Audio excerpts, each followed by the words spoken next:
welcome to round 7 of 10 in this season's CRL. This is Tier 1 on the Silverstone circuit. Oh, Totos. Oh, What did he do? he crashed out. Oh, yeah, but yeah, you don't get damage on formation, so it's fine. No.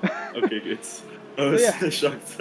this is the iconic Silverstone circuit, 5.891 kilometers long, 3.66 miles, 18 corners, 8 to the left, 10 to the right, 2 DRS zones. Obviously, we're not going to see a lot of DRS in moments because the race will be majorly wet.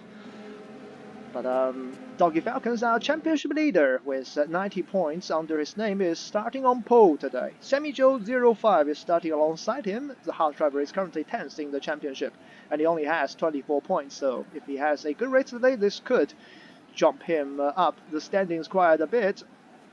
Our second place in the championship, incidentally, is commentating with me. That's Berken, who's also live streaming on Twitch right now. Hello, guys. And we're about to get on the way here. Let's wait for the lights. There will be a bit of delay compared to what the drivers actually have, but the lights are out now, and Doggy Falcons gets a decent exit or decent start, I beg your pardon, but the best start has been made by the Mercedes driver. He's gone down the inside of both Sammy Joe and Swifty John. So Tuptus has gone up to P2, but now Sammy Joe is sending it back down the inside of Tuptus, and they all slide around in full wet conditions. They're also congested, but Doggy Falcons has pulled away by 1 second already as Minos gets a very shaky exit coming out of turn 5, and we go side by side with Verdeck going around the outside of Swifty John into Brookland. That's a brilliant move from the Racing Point driver. Now Tap is trying to go around the outside of Leo into Luffield, but that doesn't work out. He's going to try to do the comeback, gets a better exit, and on the exit, Leo closes the door on him as John is weaving around on the straight, and one of the Haas drivers, that's Marvin Moore, who's lost a bit of traction coming out of Woodcote and dropping back to P16, because on the wet condition, track position is key as there is a battle between Tom and Tapis. Tapis is on the inside and has to give place or give the room to Tom on the outside on the racing line. So I believe that's Tom moving up into P9 and Tapis dropping down to P10. That's behind Shears here, but Sneaks goes really wide. He's trying to dive down the inside of Shears. That was a bit aggressive. Next corner anyway as Tom goes around the outside of Leo actually. Around Brooklands, and Tom is moving up the order. Our 4th place in the championship, who qualified only 11th today, so a subpar qualifying performance from the AlphaTauri driver, but he's making it up in the race as he has already moved up from P11 to P8. Past Malvin Moore, actually, they're still side by side. The Haas driver is trying to stay around the outside. He's gone off the track, he's still on the inside, but he chooses to break earlier because he was on. Oh, a Renault has gone. Ooh, that's Shears sliding out of the final corner, and that's Minos. He's I think he's spun. Yes, he's lost his right front end play. I think Shears has spun, coming out of turn 4. He's looped it. He's down to P18. This is a very Swifty J is drifting again. He's drifting. Oh, And he's somehow kept it going straight. That was one of the best saves I've seen in quite a while, but he's lost 2 positions as a result of it, because both JSD and Tom have passed him from John. Yes, he's gambling, and something has happened to Sammy Joe. He's been passed by Verdex into turn 3, so we have a change for 3rd place. The Racing Point driver has got, as we have a yellow flag in sector 1. Is that Chino? Yes, Chino is around, and he's spun out in turn 3. Oh, Sammy Joe is struggling. I think this might be Inter's conditions. That's why Swifty was... some of the reasons that he was stripping that much is probably because this is going closer to intermediate conditions now. So these wet tires are not as suitable as they were at the start of the race. We might be at a crossover period here, as Swifty J has lost another position. He's struggling so much. Tapis is now right on the back of the Alfa Romeo driver, and using all of his overtake. I don't understand why Swifty J is not using any of his overtake because he has 100%. And he's still drifting through the corners. Oh, He he's can't going in do, the pits. yeah, he can't do any corners at all. So everyone has boxed 4 intermediates. Tom's not pitting? Yeah, because he has to double Okay. stack if he wants to pit. Ah, you're right, but he was the yeah. first driver, I think. No, he wasn't. He was behind JST. He was behind JST. Doogie Falking is getting held so badly. Oh my god. Did he? No, he yeah, didn't. look, Tuptus is right behind him. Oh yeah, that's Like true actually. Yeah, that's very true. true. He was 4 seconds ahead. Yeah, that's and a now, very good point. So Tom and Kriko have carried on because they couldn't pit due to double stack reasons. So I think John was actually quite clever because if he didn't pit the lap previous, he would have not pitted now either because Tuptus was ahead of him. But either way, Tom has dropped about 5 seconds by virtue of the double stack that would have happened if he pitted the same lap as JST. So that was just unlucky. But he might be unlucky again because we will go from intermediate to dry. So yeah. this is tough. Doogie is again so fast now. Like 1.6 seconds and 2 laps, I think.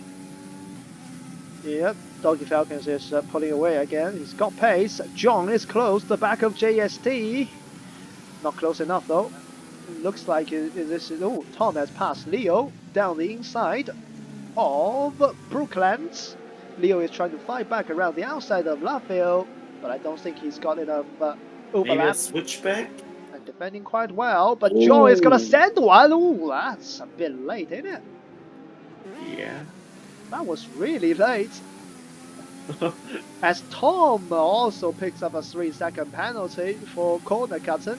The third driver out of the top 10 that has a penalty, and we have a move. I think Leo has made a mistake. I don't think Tapit should overtake him in those fast corners. It must have been a mistake from the McLaren driver. Yes, he's got a terrible exit because Swifty J is also trying to go around the outside. This is going to be close. This is going to be really close, and the broadcast camera is terrible because it's on the front wing and we can see absolutely nothing. You can't say anything, I think. Oh no, John has spun. He's spun coming out of turn 1. It's gone really wide. Yellow flag. Chino has had an issue. He's dropped to last place. Quite Chino retired. Oh yeah, he retired in the pits. Yeah, he's had enough. As Protocol is lining up a move. Where's Brizon? Brizon is defending the inside line. Oh, that's a great exit from the McLaren driver, but he takes a penalty because he cut too much of the inside curb, and the broadcast camera on this track is absolutely terrible. So I'm back onto the TV pod, the onboard again, with Protocol, who's not been able to make the move stick on the inside because he had to brake earlier compared to Brizon on the outside who was on the racing line. Protocol is using the rest of his. He's also down to top. He's trying to go around the outside of Stoke Corner. What a move from Protocol. If he can hang on to it, they're going side by side into Vale, and Protocol is through. Finally. John is pitting. He's decided to go for the undercut again, and he locks up fully into the pits. John is coming out of the pits. Let's see. I'm going to go on board with it and see how... Oh, no, he's... oh, okay. No, not I think it's the wrong choice. Yeah. Yeah, it's the wrong choice. Locking up. Ooh, that's a terrible strategy from John. But he's had to gamble, hasn't he? Otherwise, he can just be stuck there. Let's see. Doggy Falcons is coming in. Doggy Falcons is coming in. So I would expect a train of cars to come in. And poor Tom. Tom has to go. Sammy Joe continues. Ooh, that's... And Tom also. Yeah, Tom has to, because otherwise he's got double stack. Come out in P3. Oh no, Tom! Tom is ahead of Sammy. Sammy Joe is losing it. But Verdex has an issue, because Kriko, who's on the Inters, hasn't pitted. And he's holding up Verdex. Verdex is going down the inside of Laffield, and Kriko does leave him space.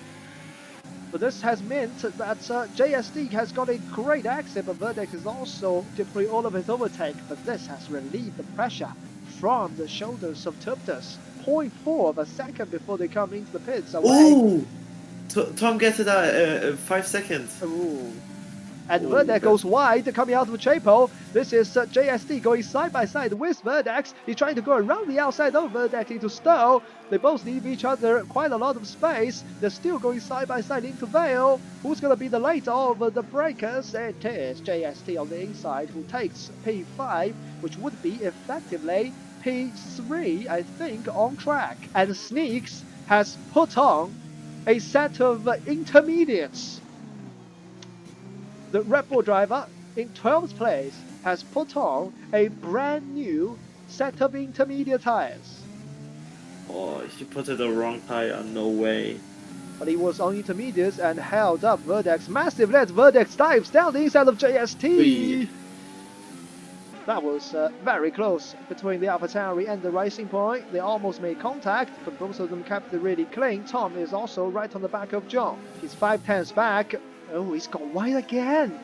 He's made the same mistake he made when JST passed him, but he's using overtake. He's going down the inside into Stowe. He's sent one down the inside.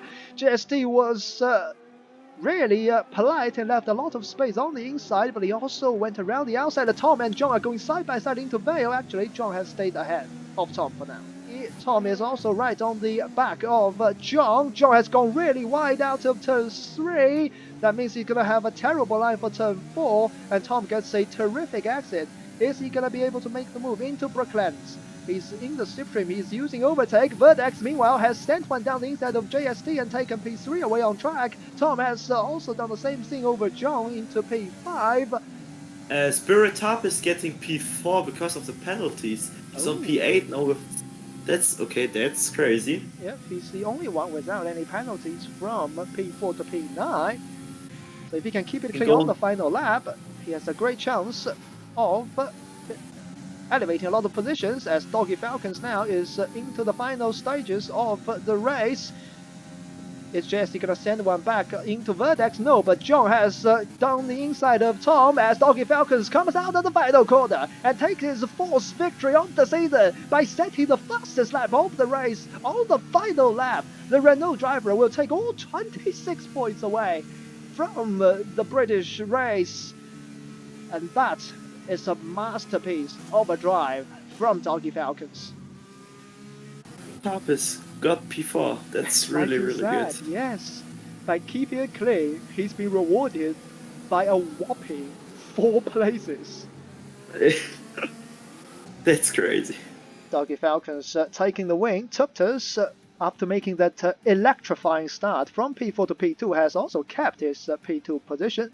Verdex will finish in P3 ahead of Tapis, John, JST in P6, Sammy Joe, Tom, Leo, and Swifty J rounding out the top 10 with the rest of the finishers: Patrick, Brizzen, Krico, Protocol, Minos, Marvin, Lars, and Shares. Sneaks retired because the Red Bull crew put him on intermediate tires when it was dry, and Chino retired in the pits after he was at the back of the grid.